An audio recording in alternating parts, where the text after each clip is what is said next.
Good morning, good afternoon, or good evening, whatever time it is, wherever in the world it is that you are.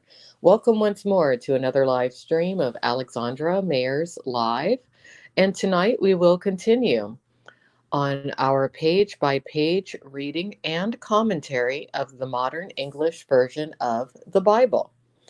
Tonight we're going to delve into Exodus 19, Israel at Mount Sinai. And we're just going to go ahead and jump right into it. I do apologize to those of you who have been listening routinely for coming on so late this evening, but I had an incredibly busy day. But I did want to make sure that I did get in tonight's chapter of the Bible. This is very important to me. I have not missed a day so far, and I don't plan to. So sometimes I might not come on at a comfortable time, but I will be here at some point during the day.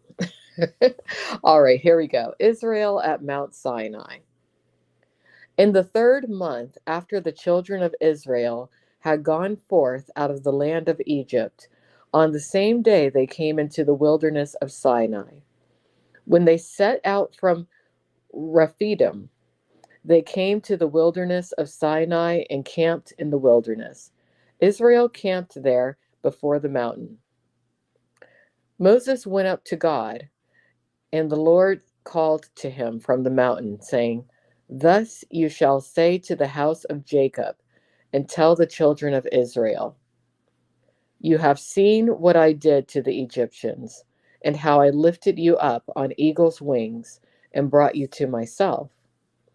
Now, therefore, if you will faithfully obey my voice and keep my covenant, then you shall be my special possession out of all the nations, for all the earth is mine.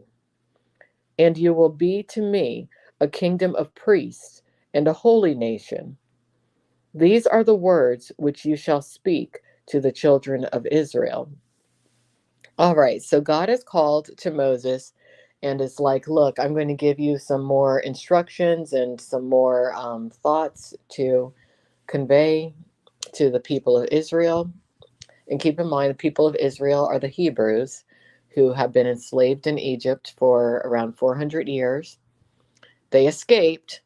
They were in the wilderness for about 40 years, and they complained the whole time to Moses, who in turn complained to God. But they made it. They made it. Um, in the last chapter of Exodus, that chapter went over how Moses's father-in-law actually is who gave him some really good advice as to how to delegate authority to the people so that he didn't have to be the judge over all of them. So things are progressing pretty well. So it seems, at least. So Moses came and called for the elders of the people and laid before them all these words which the Lord had commanded him. Then all the people answered together and said, "All that the Lord has spoken we will do." And Moses brought back the words of the people to the Lord. The Lord said to Moses, "Indeed, I am going to come to you in a thick cloud, so that the people may hear when I speak with you and always believe in you." Then Moses told the words of the people to the Lord. The Lord said to Moses, "Go to the people and sanctify them today and tomorrow, and have them wash their clothes and be ready for the third day. For on the third day, the Lord will come down in the sight of all the people on Mount Sinai." Ooh, so they're going to get to see him. They're going to get to see God. This is interesting now. "You shall set boundaries for the people all around, saying, 'Take heed to yourselves, so that you not go up onto the mountain, or touch its border. Whoever touches the border of the mountain will surely be put to death.'" So you can't go too close. "No hand will touch him, but he shall surely be stoned or shot through, whether it be beast or man. He shall not live. When the trumpet sounds a long blast, they shall come up to the mountain. So Moses went down from the mountain to the people and sanctified the people, and he washed their clothes. He said to the people, "Be ready for the third day. Do not go near your wives." So on the third day in the morning, there was thunder and lightning and a thick cloud on the mountain, and the sound of an exceedingly loud trumpet. All the people who were in the camp trembled. Then Moses brought the people out of the camp to meet with God, and they stood at the foot of the mountain. Now, Mount Sinai was completely covered in smoke because the Lord had descended upon it in fire, and the smoke ascended like the smoke of a furnace, and the whole mountain shook violently. When the sound of the trumpet grew louder and louder, Moses spoke, and God answered him with a voice. The Lord came down on Mount Sinai, on top of the mountain, and the Lord called Moses up. Sorry, I lost my place. Here we are. And the Lord called Moses up to the top of the mountain, and Moses went up. Then the Lord said to Moses, "Go down, warn the people, lest they force their way to the Lord to look, and many of them perish. Let the priests also, which come near to the Lord, sanctify themselves, lest the Lord break through against them." Moses said to the Lord, "The people cannot come up to Mount Sinai, for you warned us, saying, 'Set boundaries around the mountain and sanctify it.'" So this would have been quite the event and quite the sight.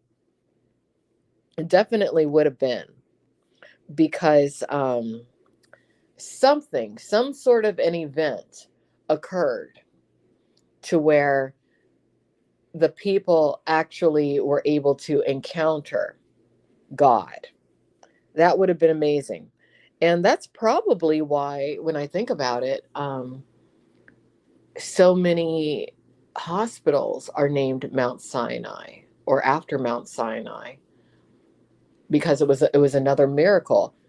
It was another miracle that they got to encounter. This is interesting. Then the Lord said to him, "Go get down and come up, you and Aaron with you. But do not let the priests and the people force their way through to come up to the Lord, lest he break through against them." So Moses went down to the people and spoke to them. So that's the end of Exodus 19. That's the end. But this was quite descriptive when it came to how God came down on that mountain. But the people couldn't get too close. They could just witness, basically, the arrival of God on that mountain. And I like the description. There was what they perceived as thunder and lightning. Everything shook. There was something that sounded like a loud trumpet. And to the ancient astronaut theorist out there, sounds kind of like an engine for a giant UFO, doesn't it? It definitely does, doesn't it? But hey, maybe God and UFOs are one and the same. You never know. So that's it for tonight. I have to get going because I have some things to do. But later tonight, over on the IRL News Time channel, I will be doing an analysis of a situation that's currently transpiring within the IRL live streaming community. So if you haven't gotten enough of me over here for the Bible reading and commentary, you can catch me later tonight, probably around 3 a.m. Eastern Standard Time over there. Okay? So take care. Have a wonderful evening, everyone, and I will talk to you tomorrow. May God be with you. Be blessed. And if you want to win in life, be Team Jesus Christ. Good night. Bye-bye.